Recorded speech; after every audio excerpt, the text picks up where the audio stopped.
Hey ladies, welcome to day 5 of the Follow Your Heart to Love challenge. I hope you've been following along and putting some of the things that I have been suggesting into practice. It's been great hearing your discoveries. And I really want to encourage you to either make some actual notes or make some mental notes, especially of the ones that you found the most helpful, because these are things that are designed and meant to be cultivated and used on a regular basis. So today, we're going to wrap up with one of my favorite topics, which is how to follow your heart to love. And the point of this challenge was both to set you up for success as you go out in your dating world so that dating is both fun and delightful for you, but it's also equally about how to come in a deeper felt sense of love and connection for yourself, because that is one of the best ways to magnetize a really awesome, righteous man to you. And it also means that you don't have to be waiting to experience that yummy, delicious experience of love. So I am going to be periodically checking with my notes because I've had such a full week. I can't remember all 5 of these things, and I want to share them all with you.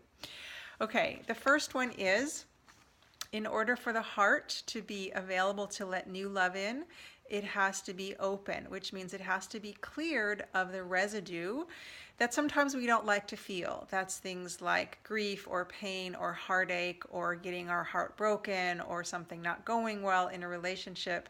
Pretty much every week when I work with my clients, I have a process that I walk them through where I help them clear out what I call the kind of psychic residue, the heart residue, the stuff that just doesn't really belong there anymore. And once that's out, there's way more space. So I want you to just for now start to pay attention to, if you don't feel like you're really open to love, if when somebody comes toward you with love, you get really scared, or you contract and you kind of pull back, that's an indicator that there's something going on, some cobwebs floating around in that heart of yours that could probably use some clearing out. I'm totally available to help you do that, but for now you can also just notice if that's what you're encountering. And then once that's done, you'll notice that there is literally more space in your heart, and you'll start to notice that because you'll feel more available for love.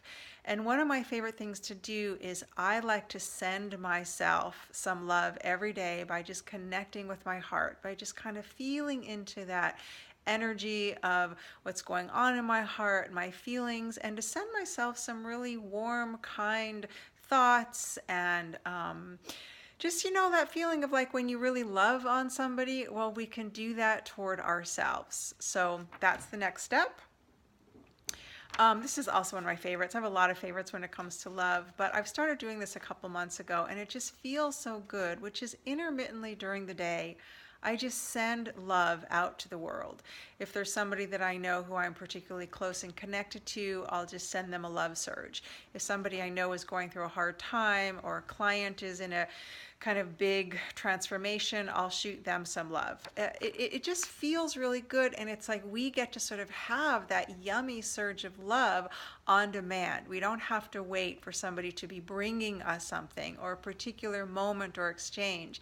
Remember, all of that love is inside of us, and it grows the more people that we share it with.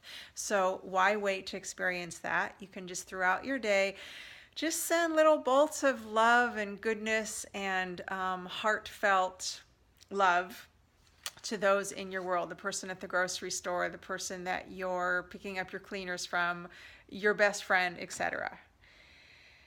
And then the last one, this I have recommended I started doing this out on my dates, and I recommended this to a bunch of my clients, and the reports that they came back with were amazing.